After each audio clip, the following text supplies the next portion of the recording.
Hello dear, welcome to the teachers. आज की हमारी क्लास बेहद ख़ास होने वाली है। काफ़ी अच्छी पीडीएफ आपको देखने को मिल रही होगी और ये 4-5 पेज की पीडीएफ है। काफ़ी अच्छी क्लास आप आज करके जाने वाले हैं। काफ़ी कुछ आपको सीखने को मिलने वाला है और ये सीख कर आप आपसे जो बड़े हैं उनको भी कई सारी बातें बता पाएंगे और आपके क्वेश्चंस भी आज कई सारे कंप्लीट हो जाएंगे। चलिए शुरू कर लेते हैं आज के पहले क्वेश्चन से। हरियाणा का चाणक्य किसे कहते हैं? हरियाणा में 3 लाल हुए हैं, चौधरी देवीलाल, चौधरी बंसीलाल और चौधरी भजनलाल। ये तीनों हरियाणा में बेहद मशहूर हैं। इनमें से जो चौधरी भजनलाल हैं इनको हरियाणा का चाणक्य कहते हैं। चाणक्य के बारे में आप जानते हैं कि कूटनीतिज्ञ थे, यानी कि अपनी बात को साम दाम दंड भेद कैसे मनवाना है उनको अच्छी तरह मालूम था। चौधरी भजनलाल को चाणक्य कहते थे। भजन ट्रिक बताऊं? एक इंसान भजन करता है और वह भजन करते करते इतनी सिद्धि प्राप्त कर लेता है, वह चाणक्य के समान हो जाता है, यानी कि उसकी सारी ज्ञानेंद्रियां अधिक तीव्र हो जाती हैं। तो भजन से आप याद रखेंगे चाणक्य। अब इस क्वेश्चन से, इसी क्वेश्चन में से कई सारे क्वेश्चन बनते हैं, तो इनके बारे में हम थोड़ा सा जानेंगे कि भजनलाल कौन थे, क्योंकि काफ़ी इम्पोर्टेंट है। अगर आप हरियाणा की तैयारी कर रहे हैं या हरियाणा कहीं पूछा जा रहा है तो उसके लिए आप इसको अगर न जाने तो आपकी तैयारी अधूरी ही समझो। इनका जन्म 6 अक्टूबर 1930 को होता है। 1930 को। माता पिता का नाम दे रखा है श्रीमती कुंदना देवी खैराज मांझू। धर्मपत्नी थी जसमा देवी। इनके जो पुत्र पुत्री हैं आप उनको थोड़ा ध्यान से देखना, क्योंकि वर्तमान में एक ऐसे राजनेता हैं जो इनसे संबंधित हैं। वो हैं कुलदीप सिंह, यानी कि कुलदीप बिश्नोई। नाम काफ़ी चर्चित है। इनका जन्म स्थान है कोंडावली, तत्कालीन बहावलपुर में, जो वर्तमान पाकिस्तान में स्थित है, लेकिन ये हरियाणा में एक बड़े चेहरे हैं। शिक्षा इनकी इंटरमीडिएट तक हुई है। इनके बारे में ख़ास बात यह है कि एक इंसान कैसे बिल्कुल छोटे से स्थान से बड़े ओहदे तक किस प्रकार पहुंचता है, देखना आप अब थोड़ा गौर करना। शुरुआत इनकी होती है ग्राम पंच बनने से। इसके बाद ये जिला पार्षद बनते हैं, 2 बार बनते हैं। फिर विधायक बनते हैं आदमपुर से, हिसार आदमपुर से। इसके बाद हरियाणा के कृषि मंत्री बने, सहकारिता मंत्री बने और फर्स्ट टाइम 1979 में मुख्यमंत्री बने। दूसरी बार 1982 में मुख्यमंत्री बने और बिश्नोई रत्न की उपाधि से इनको सम्मानित किया गया। फिर ये राज्यसभा के सदस्य बने, केंद्रीय वन मंत्री रहे और फरीदाबाद से, करनाल से और हिसार से सांसद बने। इन्होंने हज का पार्टी की स्थापना की 2007 में। इतनी सारी बातें इनके बारे में थी और इनका निधन हो जाता है 2011 से। दोस्तों, एक इंसान बिल्कुल, हम तो एक नौकरी के लिए संघर्ष कर रहे हैं कि कोई नौकरी मिल जाए जिससे जीवन यापन हो जाए।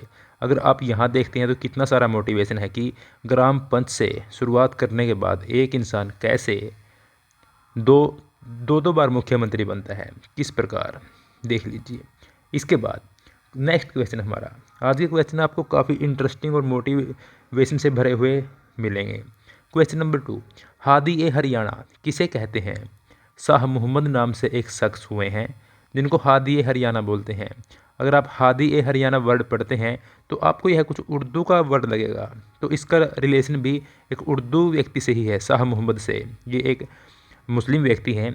इन्होंने क्या किया था, ये मेवात के एक प्रसिद्ध समाज सुधारक थे। मेवात जो हमारा ज़िला है हरियाणा का, इसमें अधिकतर मुस्लिम लोग ही रहते हैं, तो यहाँ पर ये समाज सुधार का कार्य कर रहे थे। इसके बाद जो क्वेश्चन नंबर 3 है, आप यहाँ पर जो हमारे बॉलीवुड सेलिब्रिटी हैं सैफ अली खान, उनकी पिक देख रहे होंगे। जो इनके साथ में हैं ये हैं इनके फादर मंसूर अली खां पटौदी। अब आप सोच रहे होंगे कि हरियाणा में इनका क्या रिलेशन है। टाइगर पटौदी किसे कहते हैं, किसे कहा गया? तो जो ये शख्स हैं सैफ अली खान के फादर साहब, इनको मंसूर अली खां पटौदी इनका नाम था और इनको टाइगर पटौदी कहा गया। क्वेश्चन क्या बनता है कि इनका संबंध कहाँ से है? इनका संबंध हरियाणा से ही है। कैसे? मोहम्मद मंसूर अली खान पटौदी के नाम से इनको जानते हैं। इनका ये जन्म हो गया 1941, 2011 में मृत्यु हो गई इनकी। इनका संबंध हरियाणा से है क्योंकि इनको पटौदी में हरियाणा में दफनाया गया है और ये एक भारतीय क्रिकेटर और भारतीय क्रिकेट टीम के पूर्व कप्तान थे। चलिए इनके बारे में इतना जान लिया। हरियाणा का चौथा लाल किसे कहा गया है? हरियाणा का चौथा लाल मनोहर लाल को कहा गया है, जो हमारे पूर्व मुख्यमंत्री थे। 2014 से 2024 तक हरियाणा के 10वें मुख्यमंत्री रहे हैं। वर्तमान में हाल फिलहाल कहाँ हैं? वर्तमान में भी हैं, MP हैं और केंद्रीय मंत्री हैं। 4 लाइनों वाले कवि कौन हैं? अगर आप सोशल मीडिया यूज करते हैं तो आपने एक मशहूर व्यक्ति हैं आजकल जो 4 लाइनों में अपनी कविता बोलते हैं, तो उनका नाम है सुरेंद्र शर्मा। रिलेट कैसे करेंगे कि अगर किसी की सुंदरता है तो उसको 4 लाइनों में व्यक्त कौन कर सकता है? एक कवि कर सकता है। तो सुंदर से मना सुरेंद्र, और 4 लाइनों से आप रिलेट कर लेंगे सुरेंद्र शर्मा। इसके बाद लेडी खली किसे कहा जाता है? लेडी खली, जो आप ये पिक देख रहे हैं, इनका नाम है कविता दलाल। जींद से संबंधित हैं, WWE रेसलर हैं। इनको हार्ड केडी बोलते हैं, हार्ड केडी। और 2024 में इन्होंने जुलाना से विधानसभा का चुनाव भी लड़ा है, जो हॉट सीट है जुलाना, जहां से विनेश फोगाट MLA बनी हैं। उसी सीट पर ये भी दावेदारी कर रही थी। इनका नाम है कविता दलाल। ये तो आपको वैसे याद हो जाएंगी, ट्रिक की क्या आवश्यकता है इसके लिए। हरियाणा केसरी किसे बोलते हैं? हरियाणा केसरी, हरियाणा केसरी बोलते हैं पंडित नेक्कीराम शर्मा को। किसे बोलते हैं? पंडित नेक्कीराम शर्मा को। इनके बारे में खास बात क्या है कि इनका संबंध रोहतक से है। 1887 में इनका जन्म होता है और संदेश नामक पत्रिका इन्होंने निकाली है 1930 में। और एक ख़ास बात यह है, यहाँ पर कई स्टूडेंट्स कंफ्यूज हो जाते हैं कि इनका नाम हरियाणा केसरी इनको उपाधि मिली है, तो सोचते हैं कि केसरी पत्रिका इन्हीं की थी, लेकिन केसरी नामक पत्रिका बनारसी दास गुप्ता की थी। 1958 ईस्वी में यह आई थी। तो यह ध्यान रखना है कि पंडित नेकीराम शर्मा की एक पत्रिका थी संदेश, कि इन्होंने नेकी का संदेश दिया है और इनको हरियाणा केसरी की उपाधि मिली है। बनारसी दास गुप्ता की एक अन्य पत्रिका है जिसका नाम है केसरी। कंफ्यूज नहीं होना है, अच्छे अच्छे क्वेश्चन हम कर रहे हैं। शेर ए हरियाणा किसे कहते हैं? या हरियाणा का ताऊ किसे कहते हैं? या ओम प्रकाश चौटाला के फादर साहब कौन हैं? तो वो ताऊ देवीलाल हैं। इनके बारे में खास बात क्या है? इनेलो पार्टी की स्थापना की है इन्होंने। उप प्रधानमंत्री के पद तक गए हैं। मुख्यमंत्री तो बने ही हैं। और जो बुढ़ापा पेंशन आज हरियाणा में लागू है वो इन्होंने ही लागू की थी। उस टाइम 100 रुपये इन्होंने बुढ़ापा पेंशन लागू की थी। और इनकी समाधि संघर्ष घाट के नाम से है। ऐसा क्वेश्चन डायरेक्ट बनता है कि संघर्ष घाट के नाम से किसकी समाधि है या ताऊ देवीलाल की समाधि किस नाम से है। दोनों क्वेश्चन बन जाते हैं। इसके बाद रुस्तम ए हिंद किसे कहा गया? रुस्तम ए हिंद किसे कहा गया? ये एक सज्जन सिंह थे और रुस्तम ए हिंद पहलवानों को उपाधि मिलती है। जैसे दारा सिंह हो गए, उनको रुस्तम ए हिंद बोलते हैं।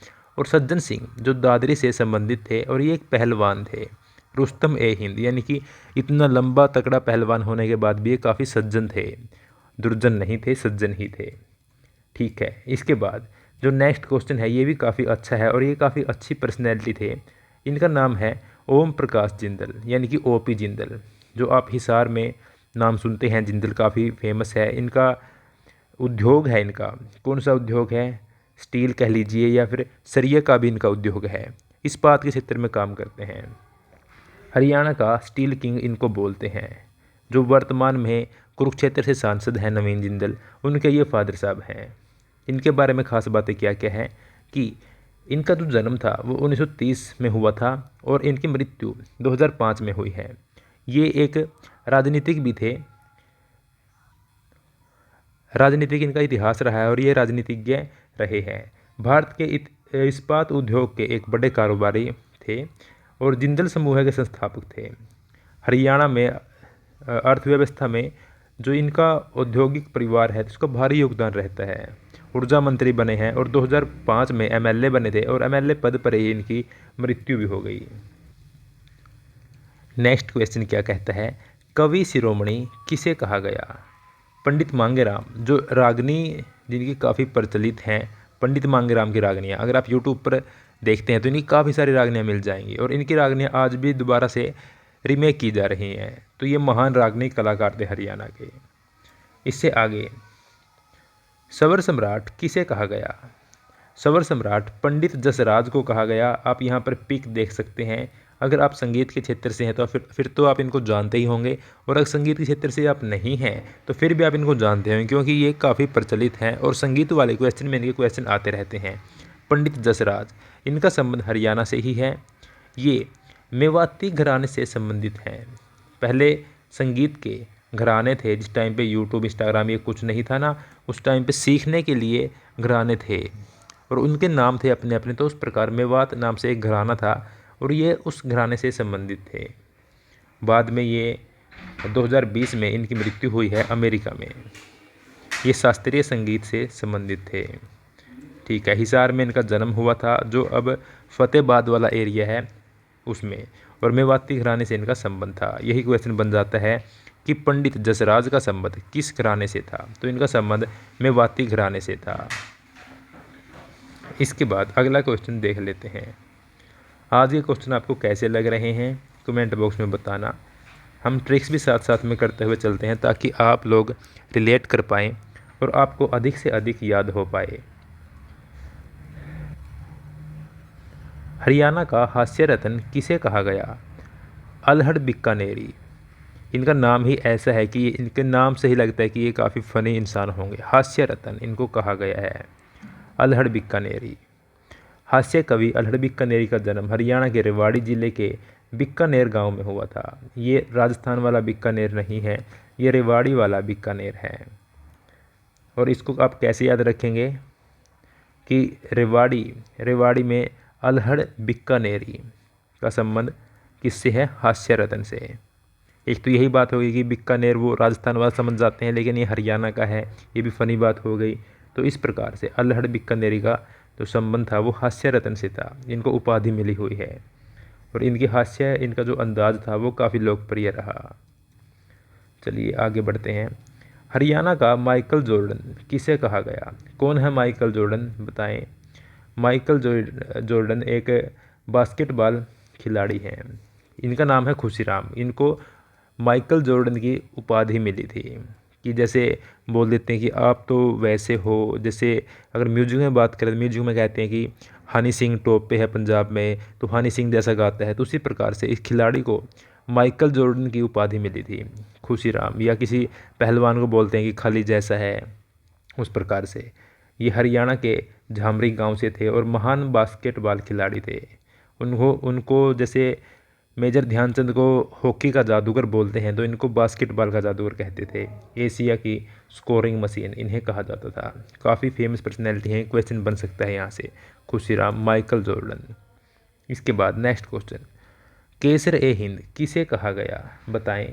केसर ए हिंद लाला मुरलीधर को।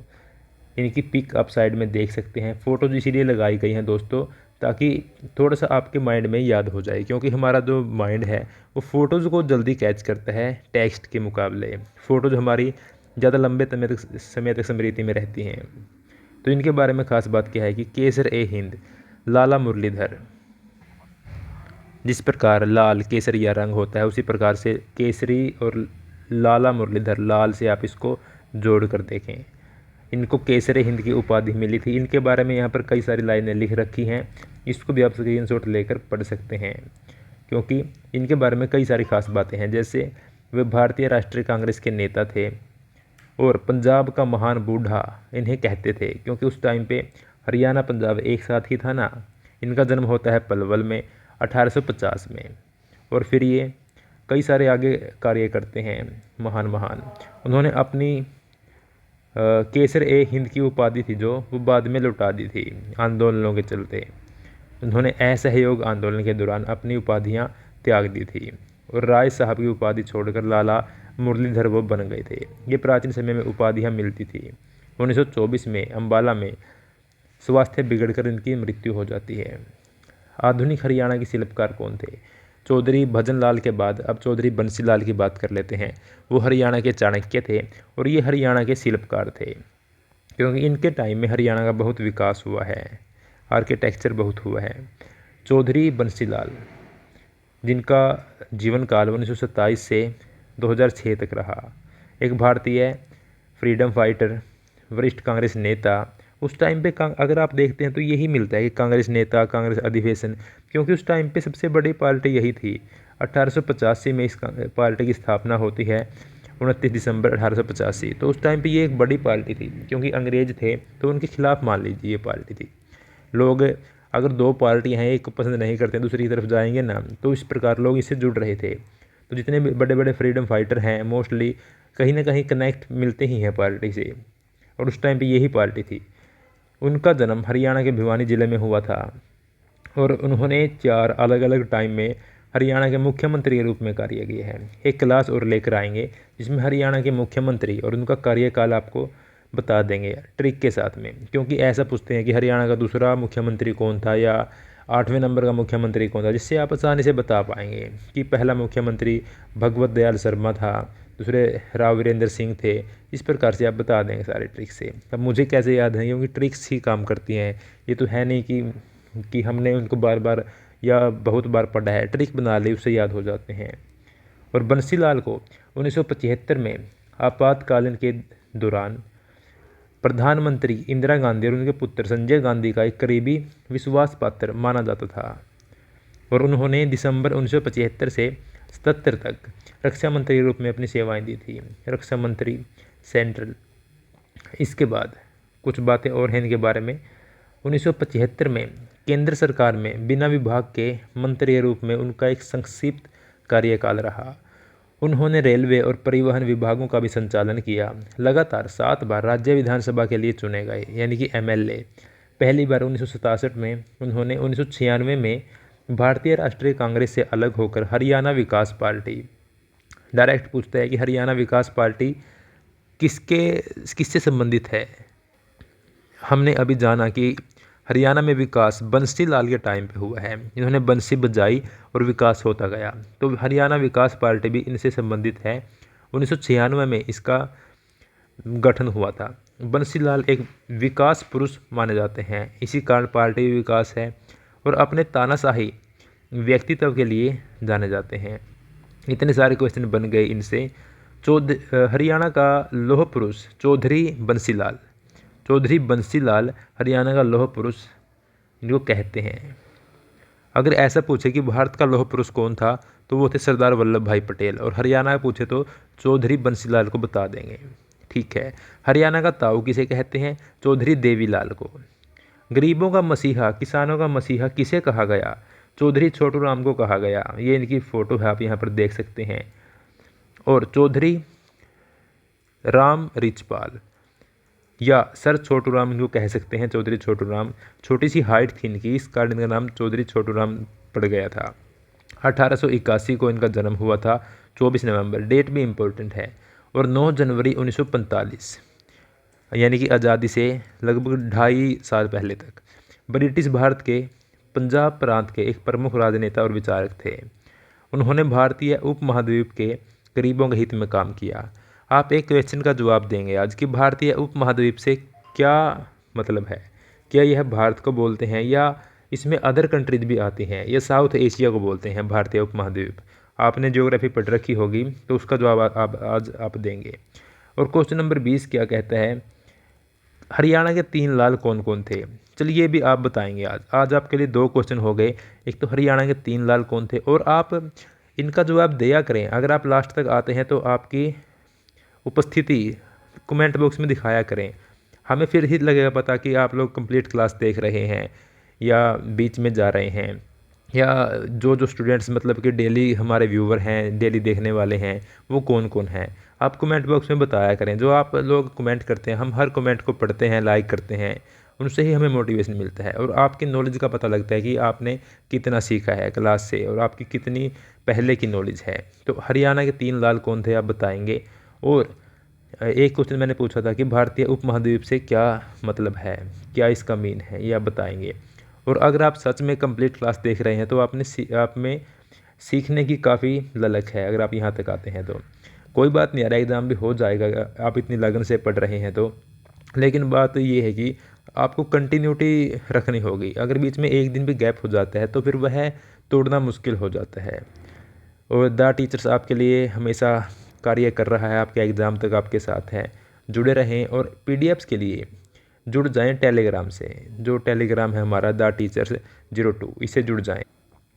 ठीक है, मिलते हैं अगली क्लास में। ऐसे ही आपको क्लासेस मिलती रहती हैं। ठीक है दोस्तों, थैंक यू।